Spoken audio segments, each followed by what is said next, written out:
Good evening, everyone. Welcome back. Episode number 21 here of the No Punches Pulled podcast. We're going to specifically be looking at the Callum Simpson versus Steed Woodall main event card, and Caroline Dubois obviously involved in the co-main event. We will look again at the Jai Apataya, David Nyika fight. We did preview it on last week's show, but of course that takes place tomorrow lunchtime over here in the UK, tomorrow night in Australia. I don't know the maths on America, so apologies for any US watchers. But Jay and Liam in the house with me, as always. Boys, how's the form? Yeah, good. Thank you. All good, boys. Looking forward to it. First proper one of the year, so let's get rolling. Yeah, that's it. Ben Shalom has got the UK train rolling, first card of the year. We may as well get straight into Callum Simpson versus Steed Woodall. We'll talk about the Caroline Dubois fight as well underneath it against Kamara, but there's not too much to talk about in fairness to Ben. But look, it's boxing at the end of the day. We had a bit of jest, didn't we, with a relative of Steed Woodall last night after our prediction show. Obviously, the three for failing to mention his stellar amateur career, which we didn't do on purpose. We were just talking about the last couple of fights in terms of professional. We weren't meaning no disrespect by our opinions, but look, hey ho, it's opinions. It was all taken in jest. I've had a little. It's all good fun. I've had a bit of a back and forth today, in good banter. He's given me a few tips for some bets, so bet responsibly. But I'll be sticking a cheeky pound on a Woodall left hook. He's just going to go and figure out which round.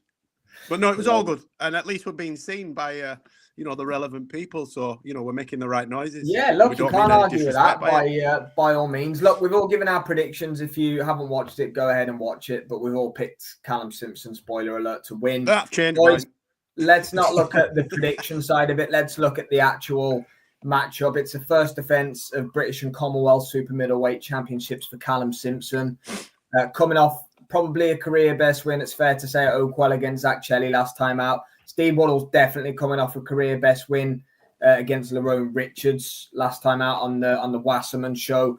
Like Liam said yesterday, it was a British title eliminator, so he is deserving. I know we debated it a little bit whether he was or whether he wasn't, but if he won a British title eliminator, he is deserving to be in the fight on Saturday. Simpson's a justifiable favourite, I would suggest, but how do you see the fight? I guess the card overall, but there's not really anything further down the card, is there, to get excited about?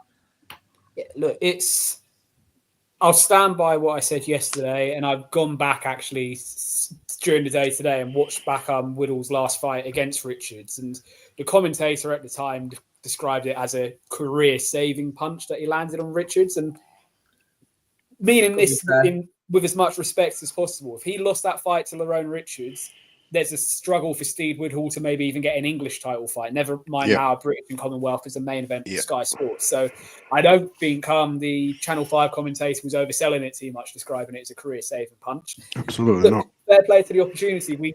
We did know about his journey out to America and everything he'd done in the American gyms and stuff like that, but we're just focusing on what he's done recently. And that Lerone Richards performance, again, he got that on 2 or 3 weeks' notice. I'm happy to comments again. He took that last minute and maximised his opportunity behind on the scorecards in the fight, landed the punch, and now he's in this position. So he's won an eliminator, so he deserves to be in this position. But you can't exactly say for me that what he's done in his career points towards he's going to give Callum Simpson fits on Saturday night. Not unless if he'd have beaten Lerone Richards up. Yeah. In that fight, then we would have more justification in it, saying it was closer than what we think, and we're wrong. I get most of my predictions wrong, but we were taking it on the fact that Lerone Richards was comfortable in that fight up until he got caught. For me, he won pretty much 99.9% of each and every round. He had a couple of sticky patches in it and then just got caught. So ultimately, with you take that punch out of the fight, he loses a unanimous different fight. Yeah, he loses a unanimous decision. So our opinion is based on performance, not one shot. I get he got the W and he gave Lerone Richards, his first loss, but a devastating loss, right? We get that, but Hail Mary punches and that's his get. I'd be very surprised if he does that again. Not many fighters do that more than once in their career, where they're losing a fight and they pull it out the bag with a Hail Mary knockout. So for me, the way he was getting handily beaten by Lerone Richards, if I put Lerone Richards, still, even after this defeat, if I put Richards in with Simpson, I'm tossing a coin. I still favour Richards, probably, just on skill set. I just think he's slightly better. Maybe don't hit as hard as Callum Simpson. I'm not saying Callum's a concussive one-punch knockout artist, but I think he's got slightly more stoppages. But our opinions were purely based on what we'd seen. You know, Woodall won that fight, but was losing that fight up until he won that fight, if that makes any sense at all. So we're basing our opinions on that. You think of like the best one punches from the gods that turn around a fight. So last year, Echo Esserman done it, didn't he, in a fight on the Queensbury card? He was being dropped, nearly knocked out, done it in the 10th round. Audley Harrison done it against Michael Sprottled years ago. Danny Wilder did it against Spilker. Spilker. Yeah, he did do it against Spilker, but he was losing against the Ortiz. Lewis Ortiz. Ortiz. What about what's his face against Munguia? There you go. So it's another prime example. Prime examples of fighters that are getting their asses handed to them.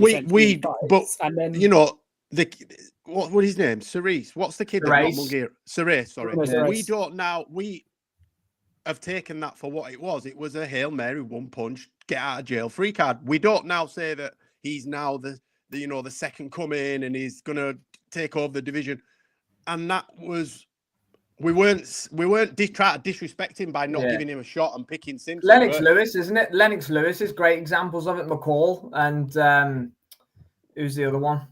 Why is it not Frank Bruno? Frank Bruno was beating the shit out of Lennox Lewis. You guys probably have never seen the fight. I watched it live. Frank Bruno was beating Lennox Lewis, and then Lennox Lewis just literally swung. I think it was a left hook, and caught Bruno, and then finished him. Mm-hmm. So, you know, the fact that he beat Lerone Richards, for me, he won that fight, but wasn't winning the fight. I think if he boxed Lerone Richards again, he'd lose. You know, and my opinion of Saturday night's fight is based on the last couple of fights that they've both had. And I think that Callum Simpson is better than him, you know, and shoot me for that. But, you know, I've been told, it's all good, Jess. It's all good, Jess. Good evening, Håkan. Hope you're well, my friend over there in Sweden. Simpson's really impressed me. We said last night, the three of us, didn't we? We've all been really impressed by Callum Simpson. He's another one of these fighters that got an opportunity when Boxer first got the Sky contract. And obviously they're trying to build up names. They need new names to come through. And he's probably, if he wins on Saturday and lands a European title fight this year, he's their best all the way through product, probably alongside Adam Azim, probably as well, that they've had from the beginning. Yeah, they're building him up as a star. Can I add another little caveat? I've seen recently, and I don't know whether I've picked up on this late, and it's not just happened, but I've seen Callum mentioning he lost his sister, didn't he? I think he had a younger sister that he lost in some kind of accident or tragedy. Just after the Chile fight, a couple of weeks after the Zach fight. He's been mentioning his sister a lot, and he's I'm not saying he's doing it for his sister, but I think it's given him, especially being close to home, he's pretty much at home. His family will be there. He sells a lot of tickets, and it's got this feel as though you will have to nail Callum Simpson to the bloody canvas to beat him, especially doing it in his sister's honour. I'm not trying to heap more pressure on him because he's not listening to what I've got to say. But what I'm saying is sometimes when people have got that bit between the teeth and it means a little bit more, he will not be stopped. So Woodall will have to have the fight of his life. And I think he had the fight of his life in his last fight. For him to go out and do that again, I would be very, very impressed. Not that me being impressed means aught to anybody, but me personally, I would be very impressed. If he goes out there and does what they're saying he's going to do, wow, I'd be impressed. I would be on the Woodall bandwagon. Definitely. Good evening, DJ Pat. Action tomorrow down under, absolutely. Thanks to Håkan and Pat over in Sweden for tuning in to us. Yes, Håkan buzzing with us. We're going to cover that a bit later. Wicked fight. Valentine's Day. Fantastic fight. That is buzzing for it. Valentine's night. Great way to spend a Friday night, that one, boys. Yeah, absolutely. Search out a lot of boxing. Mr. Darren Aston's in the house. Big up, Darren. Great video with Jam and Joel. I watched that one previewing this weekend's fight. And he had Mark Tibbs on as well, top trainer. So anyone listening, make sure you subscribe to Darren's channel. Search out a lot of boxing. Very, very good content coming out of there. So big up, Darren. Boys, is that all we want to say about Simpson Woodall for now? I know we spoke about it yesterday, so it's still quite fresh. Is there anything we want to say about Dubois before we move into Opataya and the news? I think we covered it, didn't we? I mean, me and Liam are massive fans of Caroline. I think she'll turn up, do what she does best. I think she'll blow her out of there. I know these girls fought at a decent level. Horkan's quite big on Jessica Kamara because I watched. I think it was Darren. Actually, it's funny they're all in the chat. I think if they're still with us, I think it was Darren's video, and Horkan said that maybe the guys were a little bit harsh on Jessica Kamara, saying that she's got no chance. And to be fair, we kind of maybe said the same. So if you're with us, Horkan, just give us a little. I just think, look, 10 years ago, maybe if she were 26, coming up against a young, hungry champion, then I'd give her a little bit more of a shot. But the girls that have beat her, I think Caroline beats fairly handily. Some of the girls that have taken her the distance, I feel that Caroline beats her fairly handily. And I just think if Caroline turns up, the fact that she's 13 years younger than her and on a bit of a roll stacks it all in her favour. I'm not necessarily dismissing Kamara, but I just think Caroline edges her in every facet, and the fact that she's 13 years younger just bolsters that claim for me. And that's not disrespectful. I just think Caroline's slightly better than her in everything she does. We're talking about Caroline Dubois being probably has been the potential to be one of the greatest fighters, female or male, of a generation, aren't we? That's what we're talking about with Caroline Dubois. They were saying that about her before she even turned over. Yeah, she's not one of these fighters we're questioning whether they should even be, worthy of having a world title fight after only 6 or 7 fights. We know she's the cream of the cream. We know she's the mustard, so to speak. So that's what we're basing it off of. Look, we could be proven wrong, as we have been on a few other fights we covered, but for me, and I think you agreed with me, Jay, Caroline comes through this comfortably, and she's out on that Albert Hall card on the 7th. I think, you said that. I think, we said round 3, 4, and 5. Did we not, or something last night? Yeah, we did. Yeah, do you know what I will say? What tells you how she is seen amongst boxing people and the masses? I've not seen one person call her an email champion or a paper champion. Yeah. Right? Yeah. Fair point. Do you understand what I'm saying? Yeah. The second Devon Haney got upgraded, yes, you're right. paper champion, email champion. Bang on the money there. Females had it done. Not one person said that. They've all just gone, she's full on champion. Yeah. It is what it is. That tells me everything I need to know. Definitely. Darren said, I think Dubois might win on points rather than stoppage. Jams thinks it's a blast that job. To be fair, that's probably where we were. We were at last night as well. We need to see Beatrice Ferreira. Just give me a second, boys. Just give me a second. Yes, thanks, Horkan, for this. Jessica Kamara is a WBA gold champion and best available opponent for Caroline Dubois for her first defense. Look, I know Horkan knows a lot more about it than I do, so trust his judgment on that one. Look, as long as we get this, if she is on the Royal Albert Hall card, which we're going to assume it is, it's a box promotion, isn't it? So we're going to assume that she probably is on that card. If they can get Beatrice Ferreira or Terry Harper to move over the divide, that would be great. But will Matchroom allow it? Probably. I don't think Eddie will have that much of an issue, Liam, with allowing that to happen. They're not exactly his biggest stars, without disrespecting Terry or Beatrice. Thanks, Ryan, for tuning in. Parker Dubois, KO's Dubois on February the 22nd. I don't think Eddie would care if Beatrice, or maybe care more if Terry done it. I think Beatrice he'd be more happy to see move over. I think Terry, he's got plans of having a backup out in the north of England at some point this year, so he may want to hold on to Terry Harper. But look, Eddie Hearn knows what he's doing. He knows he's got to give his opportunities, especially after the criticism of 2024. So he's not going to stand in their way, is he? Yeah, I'll come on to Eddie in a bit because I've watched a couple of interviews with him today about some of the shows he's on about. Yes, Jay, that's the one you're talking about. The Horkan. Yeah, Horkan. I actually thought she lost that fight, if I'm honest, and I have said that before. I think I said it yesterday.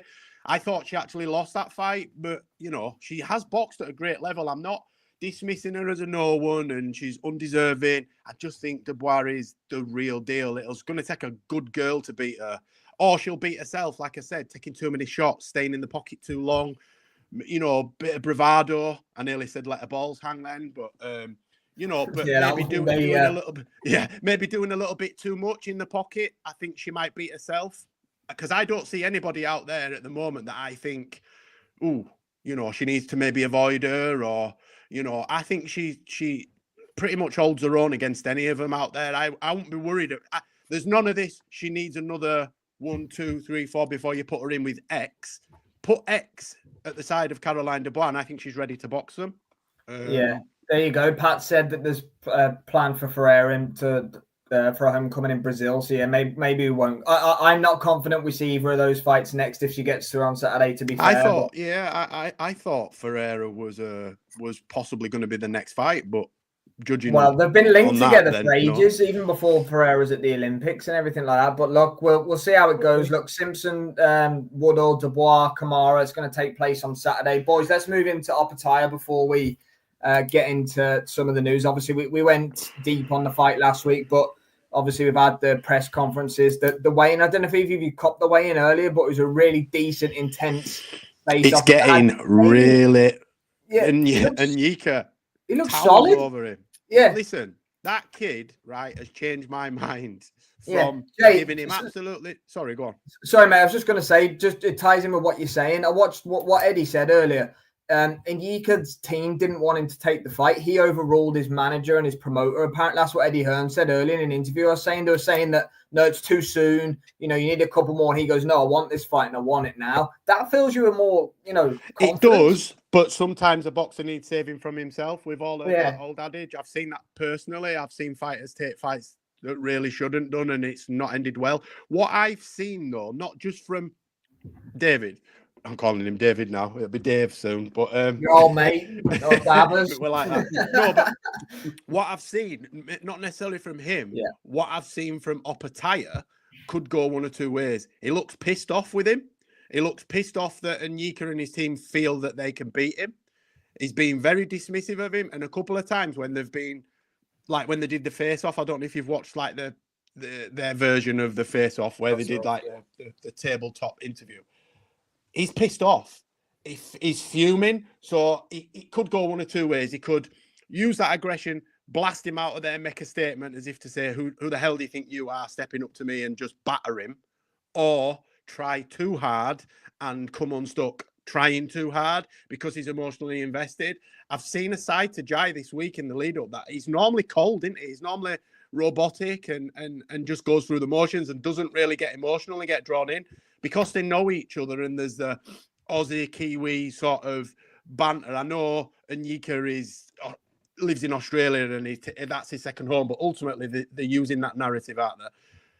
I don't know whether that could work against Opataya and he'd be a little bit too emotional. I'm probably wrong and he's too professional for that and I'm just reading too much into it. But I just saw a side of him that you don't ordinarily see. He's normally really stoic and just focused, but he seemed to be angry. Yeah, I like to express that little bit of spite.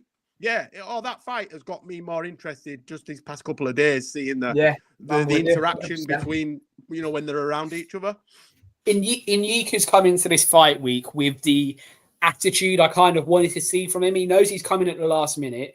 This is his chance to sell himself as well. So he's had since Sunday, they've done their sort of grand arrivals thing to sell himself. And fuck me, he sold himself the last few days. Everything he's done has been absolutely trying to get underneath Jai's skin. Not for any 1 second saying he's underneath Jai's skin at all. I think Jai's a little bit above that, but he's come in, he's given it his go. And look, as we discovered the other week, his attention, hasn't he, Liam? He's got Opataya's attention. He's got Jai's attention. Look, it's the biggest. It's been described this week because of the interactions on social media as the biggest trans-Tasman fight ever.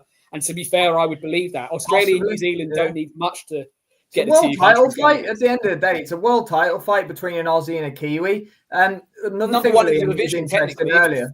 I think they're both full Tasmans. I don't think they're trans Tasmans, to be fair. But just putting it out there. But I'm awful. Eddie said that Anyika's taking it for not life. He described it as not life-changing money. So it's like he hasn't took the opportunity just for a payday or anything like that. It's like he's not even getting paid that handsomely. So he's taking it on the general merit that he thinks he can beat Jai Opataya.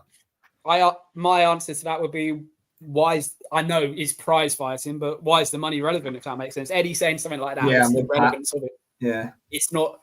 Look, at the end of the day, we knew the money for this fight wasn't the same as a Saudi payday, for example. So what Jai's got for fighting Bradis and Nasty, no, it's not on that level. So money's not relevant. We know also Jai's taken this fight so he doesn't get stripped again. I've said it before. He vowed once he got screwed over the first time by the IBF, next time I win a world title, I'm doing everything humanly in my power to keep hold of it. That's why he's I rate it. I do, definitely. Pat said there might be a bit of tension. I do agree.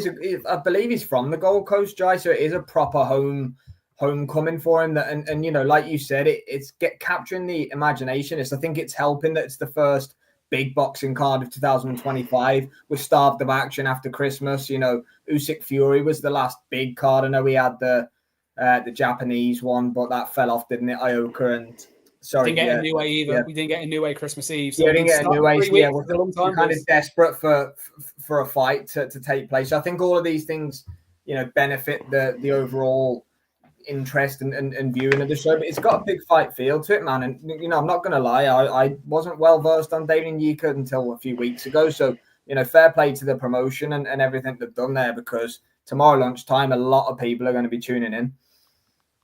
Yeah, you've nailed it. And whether it's like Pat said in his last comment, it's just slightly too soon for Yika, whether he comes out and gives a performance of his life and, you know, sends the first shockwave around the world of boxing for 2025, it's going to be a good fight.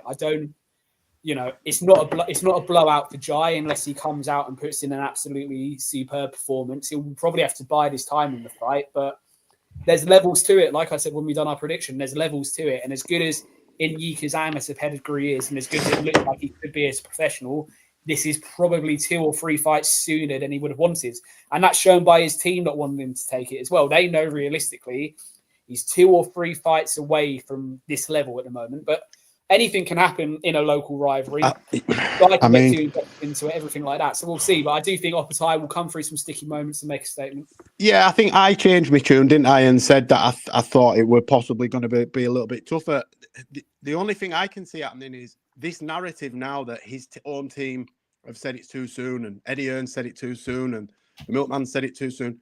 Jai Oppenheimer can only buy into that himself. I know he's a professional, a consummate professional, and he's going to train diligently, and he'll have done all his hill sprints, he'll have done his runs, he'll have done his cardio. But if in a little at the back of his mind, you know, they've had sparring sessions, and as much as he says you can't take anything from sparring, you could see how pissed off he was when Nyika said that he thought he got the better of him in a couple of sessions.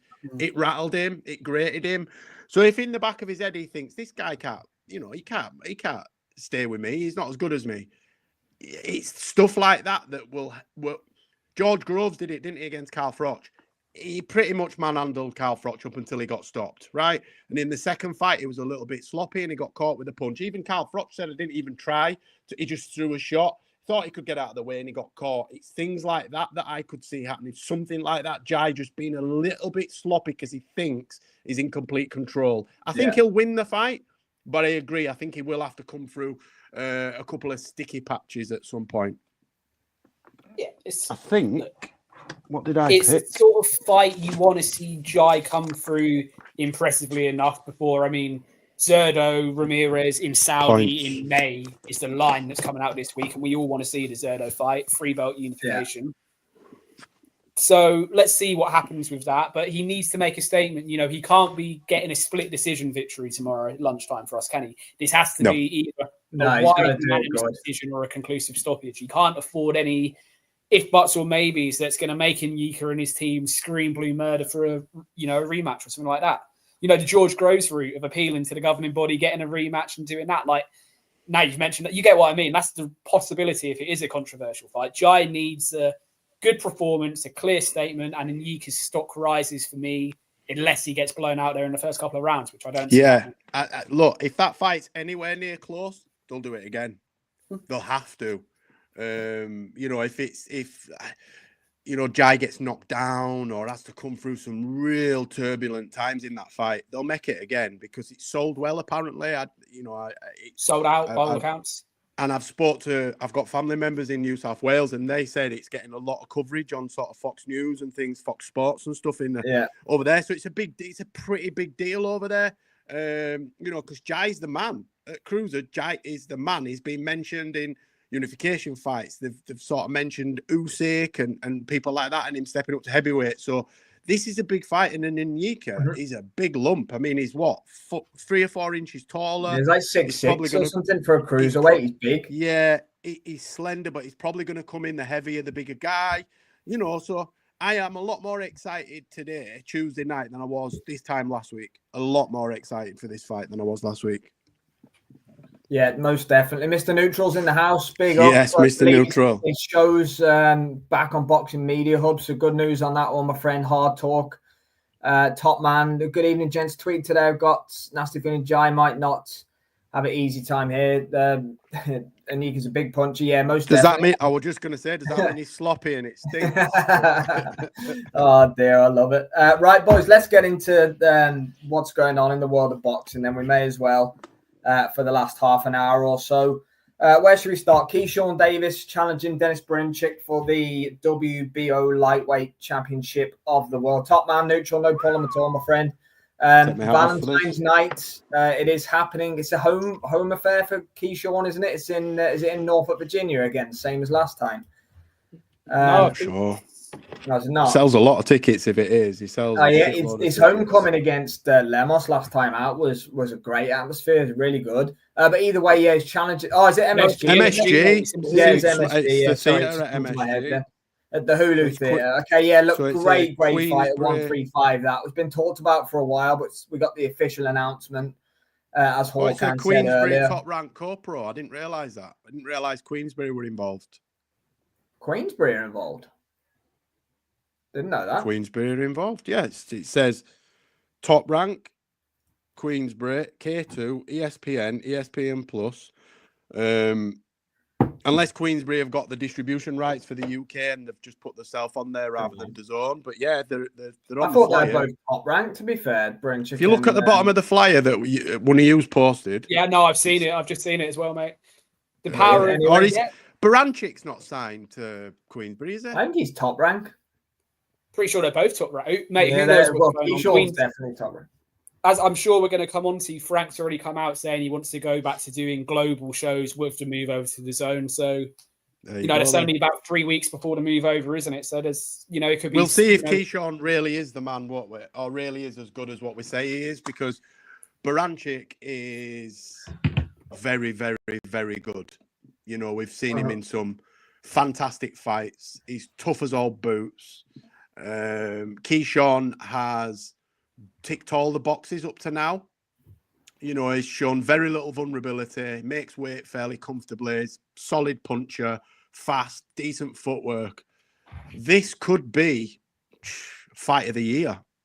Yeah, it's definitely going to be. I fail to see how it can be boring. I just don't believe either of those guys have got a boring, cumbersome fight in them. They both go out there. I'm not saying people don't go out there to win, but they box as though they want to finish a fight rather than just go in to win a fight. That's what excites me about this fight. It's two that are just going to collide, bam, and we're going to get what we're going to get. But yeah, I'm really excited for that. And it's 3 weeks away? Yeah, it's not long away at all. Neutral said Brinchik is top ranked, so yeah, God knows what's going on with that. A few more to cover then, boys. Riley Chamberlain, we finally got that one, Liam, as well. Yeah, so just before we move on to that, just saying about this, I said to you boys on the chat, for me, this is Keyshawn's coming out party. This is where he shows the levels he's capable of getting to. It's going to be hell of a fight, like Jay said. It's going to be, a fantastic bit of early hours of Saturday morning for us, bit of action, but it'll be a great fight. But for me, this is where Keyshawn starts showing what he's going to do for the next 3, 4, 5 years.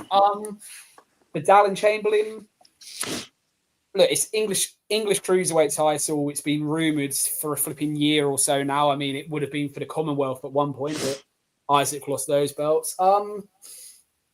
Chamberlain's lost a step for me. I've still haven't been there for his fight with Jack Massey. The reason he lost to Massey for me is those reflexes that he's had earlier in his career that have allowed him to win some of the fights he's won weren't there that night against Jack Massey, and he looked as if he was starting to lose a step.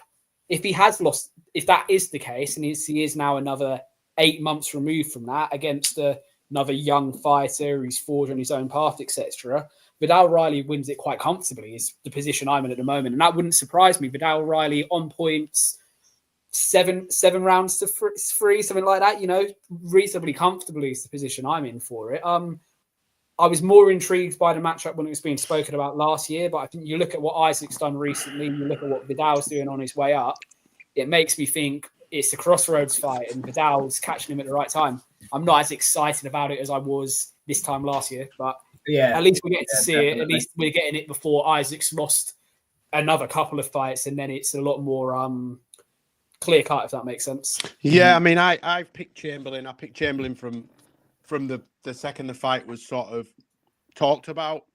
But I think that's more to do with the fact that I'm a Chamberlain fan. I like him, and I think I'm leading with my heart rather than my head. Common sense tells you that Idris, sorry, I'm thinking of Idris Virgo, but Vidal should win, being the younger, fresher fighter. But at cruiserweight, all it takes is one shot. Isaac's not necessarily a concussive puncher, but can bang. But as you said, Liam, he's not looked that great in his last couple of outings. He's, the massive fight was there for him to win, but as you said, he just didn't have the reflex, the movement to get out of range, and then wasn't getting into range quick enough to let shots go. Not saying that Massey wouldn't have beat him anyway, but there were spots in that fight where if he'd have stepped forward and thrown, he would have caught him, but I don't know whether he didn't have it. Like you say, has he lost a step? We'll find out, because if he has, then he'll lose. If he hasn't, it could be a close, drawn out war. I mean, the Massey fight was close. I've just got the scorecards up here. It was 115, 113 times 2 and 116, 112. It was a close fight, but it just felt like in those close encounter exchanges that Massey was always the one able to land and then slip out of the way of what was coming back. Chamberlain, it was a cumbersome performance. I mean, it wasn't a great night of boxing, and that was another sort of 12 rounds that dragged on, if we're being perfectly honest. It was a bit of a drag. It was a bit of a slug, and Riley and Chamberlain could be the same. It may not be the prettiest. Yeah, it doesn't strike me as a great stylistic match. As a co-main event, it doesn't grab me being like, that's fantastic. That's going to lead into Adam Azim nicely. It makes me think that could be a bit of a tough 10 rounds if, we don't get a stoppage early from one of them. Yeah, I think I'm with you on that. But look, it's a matchup that needed to happen, in fairness. So let's English title. It could, English title. And if Vidal's serious about moving on to British, Commonwealth, which are all going to start becoming vacant and falling away, then this is the, fight to prove it, isn't it? Yeah, 100%. No Jared Anderson announcement by Top Rank. Hawkins says, Anderson not been really heard from, has he, since Bacoli took his soul in August. Pat said the talks of Sandy and Michaela Meyer too, and Top Rank sure once again to happen, same outcome. Yeah, I agree with that, Pat. To be fair, I don't think Sandy will get the decision on a way. So there's no way Michaela Meyer's coming over to a matchroom call when she. I don't think. Do you know what? I think Michaela Meyer's going to manipulate this situation. I don't think we're going to see that return. Yeah, it wouldn't surprise me at all if we don't see it again. No, there's just something about me that just doesn't. I just don't feel she wants it. I think she wants to move on, because I think she knows that if it could have gone the other way, and I think it was potentially too close. Michaela Meyer is sort of on that, if I want to say, downward slope. I just think she's lost that little edge as Meyer, and I think Ryan's got a little bit more left. And I think, for me, I thought Ryan won it anyway, but I'm probably British biased there. But I have watched it a couple of times, and I've given it a draw at worst. I've not once scored it to Meyer. I just don't think we'll see that fight. I think probably get announced. It'll probably be announced tomorrow. I heard Deontay Wilder rumblings of him returning in April. Nah. Oh. 24th of April, isn't it? Against a 20-2 opponent. They're going to that's the rumblings. Something like that. For what though? Let's talk about it. No idea. For what? Right, he gets a comeback fight. Realistically, what is he going to do? He can't challenge fight, ice someone that shouldn't be in a ring with him, and then what? Big fight, gets smashed. It was all wrong. I had an injury. I've sorted that out. There was problems. He'll have a load of excuses. I'm back. But realistically, who would want to see him? I would not want to see him in with Usyk, Dubois, Joshua, Bacall. I don't want to see him in there with any of them, because he's cannon fodder. He's shot He's one. absolute He's completely shot. Shot to bits, mate. He's Yeah, shot he to is. bits. He's a finished Mate, and commodity as well. This 20-2 opponent he's in with has got 19 knockouts. So look, okay, it's a certain level, but someone that's got hands like that, if Wilder has fallen even further off the slope than he was from the Zhang fight, could be a very embarrassing evening for him. Look at the Zhang fight. The Zhang fight in itself proves that he hasn't got a clue. He did One of the not knockouts know of what last year. to do. Yeah, but what I'm saying is he didn't know what to do. He got buzzed and he just didn't know what to do. He just turned around and he's got. I mean, I've watched him ringside. I've sat ringside when he boxed Audley Harrison. I've never felt power like it. You could feel it at ringside. I know that sounds stupid, but you could feel the thud and the echo, the vibrations. I've never felt that before. And I've never witnessed anything like it before, during, or after, right? When you can get past that and maneuver your way past that, as Tyson Fury set the blueprint for, didn't he? And Bermain Stavern, to be fair, manipulated his way around it. Didn't they want either first one to second points, wasn't it? Yeah, he went for a decision, then he iced him in a round in the rematch. But yeah, I mean, Bermain Stavern had tits and I've met Bermain Stavern. Have you? Yeah, I have. Met him in Floyd's gym in Vegas. Ah, nice. And Badu Jack as well. He was there. Didn't say much to me, to be fair. I was going to say, they don't talk in general, do they? He's always been a man of few words. But what I'm getting at is, look, there's been people already of a certain level that have been able to manipulate his punch power. Once you get past that and you've got very little punch resistance, at that level, at world level, he's done out here. Promoters should not be doing it for him because, like you said, he's going to ice a nobody. No disrespect to this guy. I don't know who he is. Stephen Shaw, that's it. Hawkan said, yeah. Stephen Shaw, right? And it's a cash grab because who's he going to fight? I mean, God forbid they're going to put him in with someone like Dubois for a world title shot.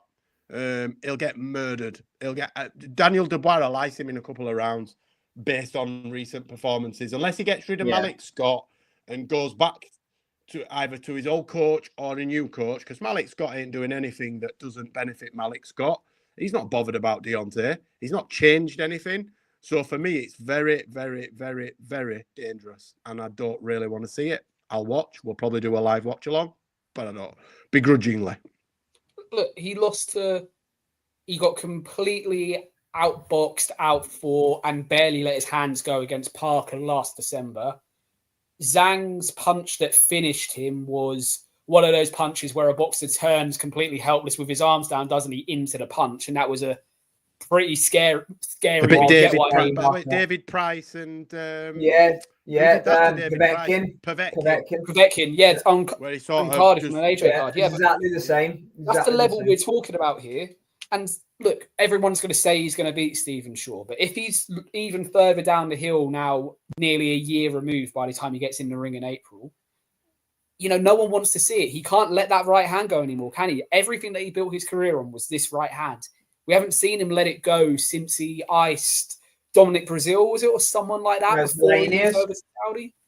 Hellenius was his last Hellenius, Hellenius. Yeah. So, but we haven't, his sparring partner, you know, anyway, we won't get into that, but that's the reality of what we're talking about. And Malik Scott's done nothing for his career. Malik Scott's in it for Malik Scott, as we've spoken about before. He's in it for the cheddar ching. It's dangerous. And I don't know if Hawkan can tell us. BLK Prime, who are they? Is that the broadcaster? Is that the promoter? It's not. I've seen them about. You know, that tells you everything you need to know, though. That it's not a PVC or anything like that.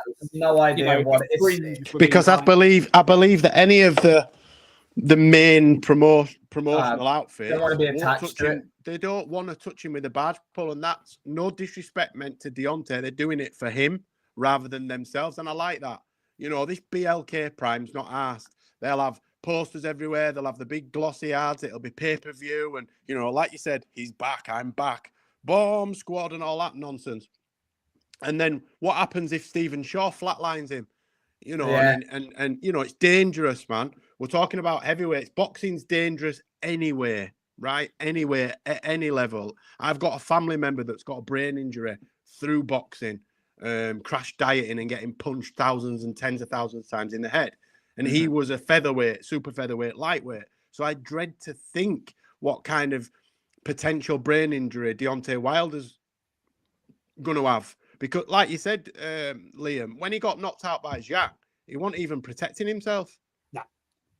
Yeah. They're the shots that cause the most damage, that rattle your brain around in your, in your skull. I don't want to see it, man. There must be a fairly big player then if they've got I've heard of this BLK. I've heard of it as well, but it's definitely not that prominent. So that's interesting if they're putting Haney and Wilder fights on. Right. Obviously. So I stand corrected. Then there's some sort of player, but it's far removed from his last 2 fights out in Saudi, and it's far removed from the days where he was, PB6, Showtime, ESPN's golden boy, which he was for that 4 or 5 year period. It just It was for sure. He's one of those fighters, and especially because it's up at heavyweight as well, you look at and you can only think of worst case scenario.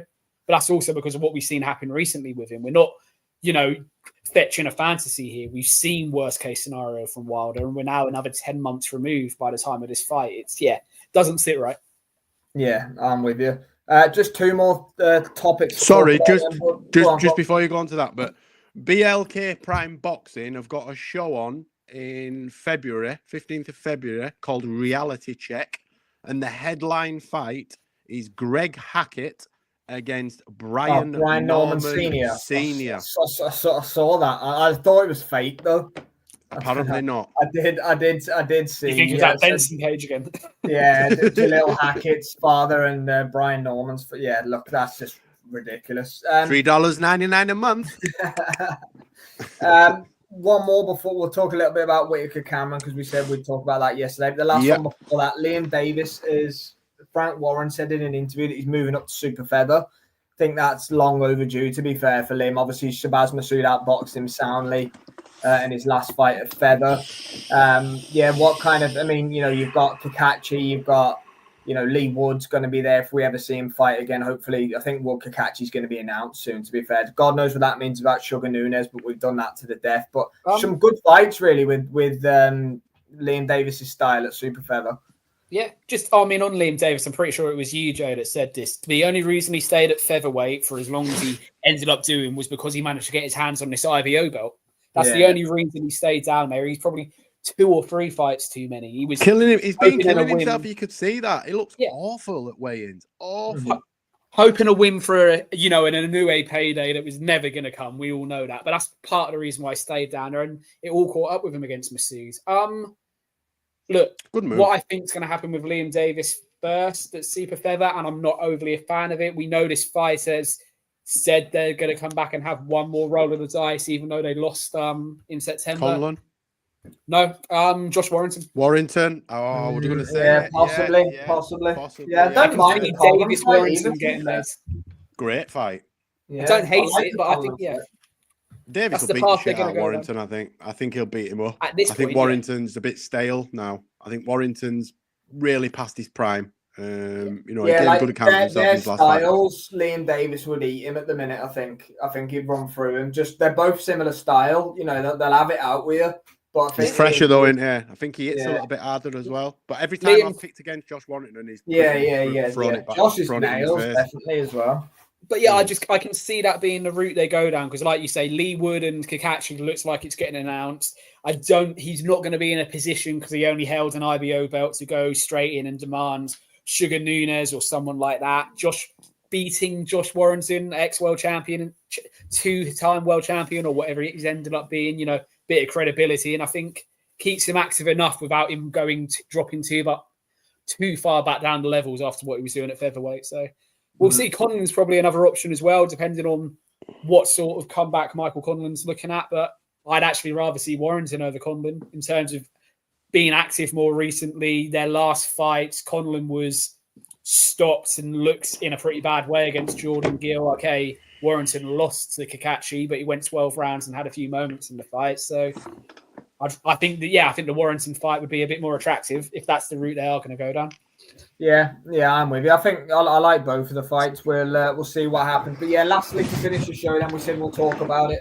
Are we going to see Liam Cameron and Ben Whittaker run it back? Ben's been a little bit more prominent lately. He was on Carl Froch's channel. I watched that interview. I think he's been doing a few more things as well. I've not seen it. Did Froch were he as No, he didn't grill him at cutthroat as he all. normally? No, he was actually What was the point? He got a lot of stick about it. Froch did. He got a lot of stick about the fact that he's made his name. He's got the he's a media guy now. Well, he is now, but the Carl shtick to get him to that point, and I've got a lot of time for Carl. And, you know, he's a fan, but no, in reality, right?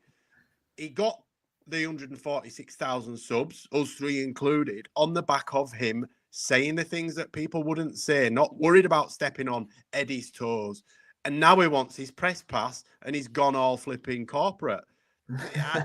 I've not seen it, but when you said then I'd have gone and watched it. I won't watch it now. It's all very friendly. He's asking him what his favourite meal is after fights. That's not what I want to see from Carl. I want Carl. The whole thing about Carl is he asks the awkward questions, and he don't mind taking piss out of himself as well. You know, he leans into the 80,000 people. He's good to watch. It's good viewing, but not when he's censored. But it wasn't a great. But he's showing his face anyway a bit more. Look, he's going to announce a new training team, isn't he? At some point, he's not going to. He was with Sugar Hill, then he went back to his local one, but he's gonna link up with a proper trainer. He's going to be the number one. Oh, is that what he said? Well, I think it's unofficial, but it's official kind of thing. Okay. Yeah, I think Ben Shalom's confirmed it as well. I'll get off the fence with your initial question, mate. I don't think we see him in with Liam Cameron. Yeah, well, listen to this, right? I have to. Sure. Apparently, Queensbury have made a bid to Ben Whittaker, or Boxer, should I say, for the Ben Whittaker fight. And apparently it's a great, massive bid and all this. But on the flip side of it, Queensbury know full well that Boxer aren't. Look, no disrespect to Liam Cameron at all. I like him. He's a good fighter. They're not letting he's Ben got a great story. There. They ain't letting that. Like Ben Whittaker, regardless of what, you look at his social media following, look at, all the rest of it. He's one of boxer's biggest stars, even though he had the draw, whatever it is. He's still one of their most followed, and he brings bums to see. People in the street know who he is because of his antics. They ain't letting him, and Sky aren't letting him go over to a Queensbury show. Like, if it happens, it's on there. That's the way it works. So Queensbury have made a good offer, probably, but they know full well Ben Whittaker and Boxer aren't going to be like, yeah, that's fine. Yeah, we'll do it. We'll let Ben go over to absolutely TNT not. So it's not happening. Yeah. So but equally, Queensbury have just signed Liam Cameron, so they're not going to allow their fighter on his first fight with them to go on another promotion, are they? So it's kind of it's the problem is though. The problem is Cameron needs the fight more than Whittaker, though. 100%. I mean, who else do you want to see Liam Cameron fight? Absolutely no one, really. And I know Liam, so no disrespect, but I'm talking as a boxing fan, right? Up until the fight with Ben Whittaker, let's just say, right, and the contentious decision and the injury, the not injury.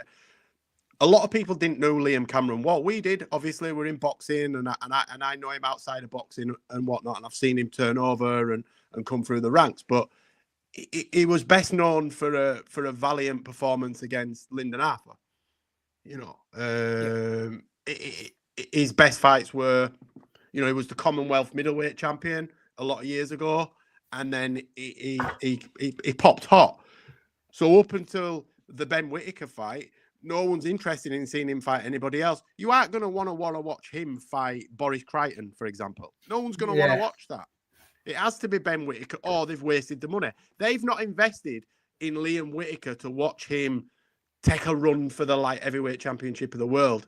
I don't believe that. They've done it because they've seen the potential in maybe 2 fights with Ben Whittaker, because we could get another contentious decision. Yeah. It could be very close. That's where the money's at, isn't it? Yeah, and if they don't make that fight next, I think they might have one each and then fight. But I do believe we will see it. Definitely, big Boris Crichton, Jay's favourite fighter, loves him neutral. The reality of it is, though, Ben is in a position where another few wins, gets back on the hype train, he picks up, say, a British or Commonwealth title, and his journey carries on accelerating. Liam Cameron, because of his misdemeanors in the past and the fact he's come back into boxing and he's trying to forged a career he should have done 4 or 5 years ago in a shorter time.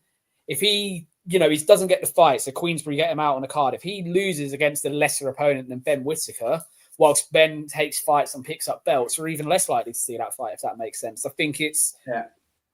Look, the tide was definitely turning in that fight in October. We were getting asked questions of Ben Whittaker by Liam Cameron that we haven't seen him be asked in his career, which is, we can all agree on that. That's completely fine. What happened at the end of the 5th round and whether Ben spewed it about not getting back in the ring or not, look, that's gone. That's done. But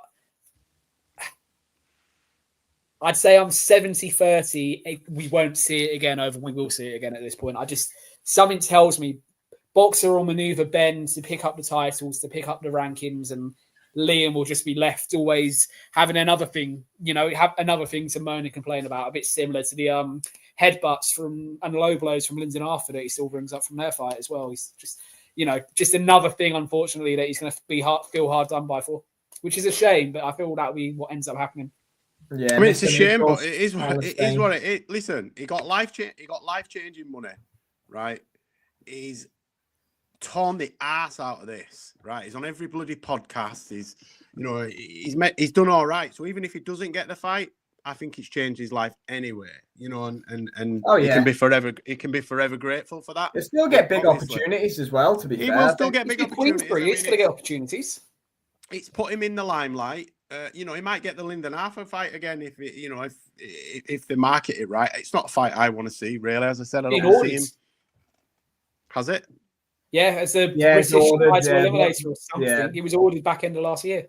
Lyndon said he's half retired or whatever as well. I think he said he'd come back to fight Yard, didn't he? Come back for something money. Like that. Good money. But no, I think we will see it, but I don't think we'll see it next. I think we'll see them both box somebody else. Incoming Liam Cameron, Boris bloody Crichton. But I think we'll see them both have one first, and they'll build it for a big show in the summer, maybe even in South Yorkshire. I don't think Ben's shook about going to Liam's hometown and fighting him on Maybe he wants to do that. Maybe he's got a chip on his shoulder. I think Ben is going to go out there and want to prove something. I think he saw a way out of it when it was coming.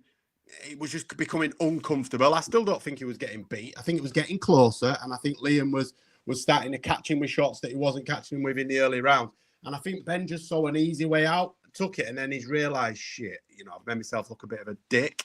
So I think as you say, he'll have a bit of a chip on his shoulder, and I think Liam will pay for that. Because I think Ben beats him in the rematch. I do think he beats him. We'll see. It's interesting for sure. He does deserve another big one. Boys, I think we'll wrap it up there for tonight. A bit of a shorter show this week. The ones from this week onwards will be getting bigger. Obviously, the next time we'll be on, we'll have a new A to talk about. We'll have Dalton Smith, Pacheco. Weekend after that, you've got George Liddard. Then you've got Benavidez, Morel. You've got Adam Azim, Lipinets. Obviously, Vidal, Riley, and Chamberlain that we spoke about. And then Chisora, Wallin, and Jack Cattrall. And then the best, in fact, better be a Bivels' a press conference on Monday for that. I read earlier. So, all coming thick and fast. We're not too far away from the big fights returning. We'll be live tomorrow lunchtime for Apataya and Yika, probably Justice Hooney fight as well in the co-main event. If anyone has any interest in watching that. Jay, Liam, thanks as always, guys. Mr. Neutral, thanks for having us, man. Orkan, Ryan Hong, to Chat a Lot of Boxing. Thanks for stopping by, guys. Much appreciated, and we'll catch you guys next time. See you soon. Cheers, right.